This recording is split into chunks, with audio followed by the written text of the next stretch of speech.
क्या आप भी उन लोगों में से एक है जो पहले रॉ प्रोफाइल में रिकॉर्ड करते थे बट कलर ग्रेडिंग ना आने के कारण या परफेक्ट वीडियो ना लगने के कारण आपने भी नॉर्मल प्रोफाइल में शूट करने लगे हैं?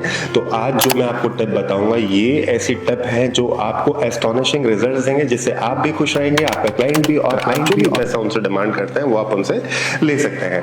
सबसे पहला, जब भी आप रॉ प्रोफाइल में रिकॉर्ड करते हैं तो हमेशा ध्यान रखिए कि आपको परफेक्ट ISO नहीं यूज करना है। मींस आपको थोड़ा सा ब्राइट रखना है सो दैट जब आप उसे रैको 709 में कन्वर्ट करें या उसके ऊपर लट अप्लाई करें तो आपकी फुटेज काफी ज्यादा विविड लगे। होता क्या है, अगर आप परफेक्ट ISO रखेंगे तो उससे क्या होगा कि डिम हो जाएगी जब आप उस पर रैक 709 पे कन्वर्ट करेंगे या उसके ऊपर लट अप्लाई करेंगे।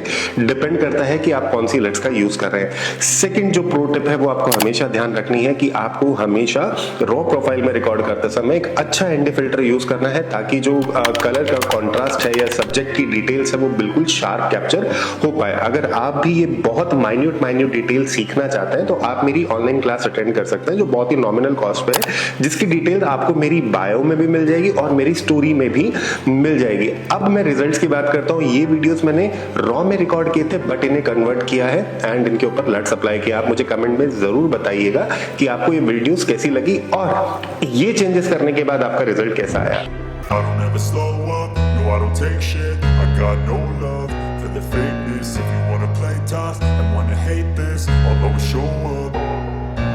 I don't ever slow up, no I don't take shit. I got no love for the fakeness. If you wanna play tough and wanna hate this, I'll always show up and make a statement. I don't ever slow up, no I don't take shit. I got no love for the fakeness. If you wanna play tough and wanna hate this, I'll always show up and make a statement. Everything I do so instinctive and so passionate. Every word I move so descriptive like an adjective. I got a vendetta against people who patented being negative when you should be getting after it. I got facts over tracks, this and that spit. वैसे ना बहुत से लोगों का drone जब भी fly करता है वो फ्लक्चुएट होता रहता है, मतलब मूव करता रहता है, कभी इधर कभी उधर। अब इसका आपको रीजन नहीं पता चलता, आप शॉपकीपर के पास लेके जाते हैं, शॉपकीपर भी आपको एग्जैक्ट आंसर नहीं दे पाता। तो आज मैं आपको एक ऐसी मिस्टेक बताने वाला हूं जो आप में से क्या मैं भी बहुत करता था जब मैं एज अ बिगिनर था। अब थोड़ा बहुत समझ आया तो अब मैं सुधर गया हूं। तो ये चीज आपको आज से ही अवॉइड करनी है।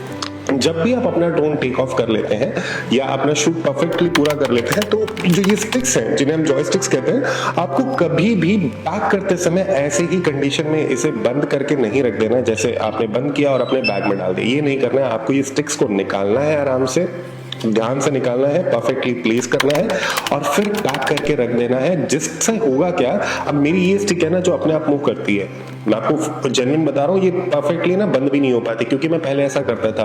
तो मैंने इसको जुगाड़ किया, इसको प्लायर से टाइट किया, तो अब ये बिल्कुल परफेक्ट है। बट अगर आप ध्यान से देखेंगे, बहुत करीब से देखेंगे तो ये जो है परफेक्टली अलाइन नहीं है, जिसके कारण जो ड्रोन के मूवमेंट है वो परफेक्ट नहीं हो पाते और बहुत बार ऐसा होता है कि मेरा शॉट जो है वो खराब हो जाता है, शॉट वाइब्रेट होने लगता है। सो या कुछ ऐसी ही लेटेस्ट अपडेट के लिए भी ना आप में से बहुत से लोगों का होता है कि सर मैं ना लॉन्ग टर्म के लिए अपना ड्रोन फ्लाई नहीं करने वाला हूँ, तो मुझे ड्रोन को कैसे रखना चाहिए, क्या मुझे बैटरी इंसर्टेड रखनी चाहिए, क्या मुझे इसे निकाल देना चाहिए। देखिए इसका बहुत सिंपल सा मैं आपको लॉजिक बताता हूँ। जब भी आप लॉन्ग टर्म के लिए फ्लाई नहीं करते हैं अपना ड्रोन को तो आपको बैटरी को डिसमेंटल करके रखना है कुछ इस तरह से। इसे हम डिसार्म कहते हैं। इसको ऐसा इसलिए करते हैं क्योंकि अगर आप थोड़ा बहुत साइंस अपने स्टडी किया होगा तो आपको ये पता होगा कि इलेक्ट्रॉन प्रोटॉन्स जो है वो बेसिक स्टेबल मोड के अंदर भी फ्लो करते हैं, जिससे बैटरी की जो परसेंटेज है वो आपकी कम हो सकती है। हो सकता है कि आपकी बैटरी भी फूल जाए। फूलने के बहुत सारे रीजन होते हैं। बहुत से लोगों का कमेंट ये भी होगा कि एक्स्ट्रा चार्ज करने से भी फूलती है। ऐसा नहीं होता। लॉन्ग टर्म के लिए अगर आप बैटरी अपने ड्रोन के अंदर ही रख के छोड़ देते हैं तो इससे भी बैटरी जो है वो परसेंटेज भी उसकी कम होती है और फूलने के चांसेस भी बढ़ जाते हैं। But on the other hand अगर आप अपना ड्रोन डेली फ्लाई करते हैं 5-10 मिनट 15 मिनट और आप प्रोफेशनल है तो आप इसको इंसर्टेड भी रख सकते हैं।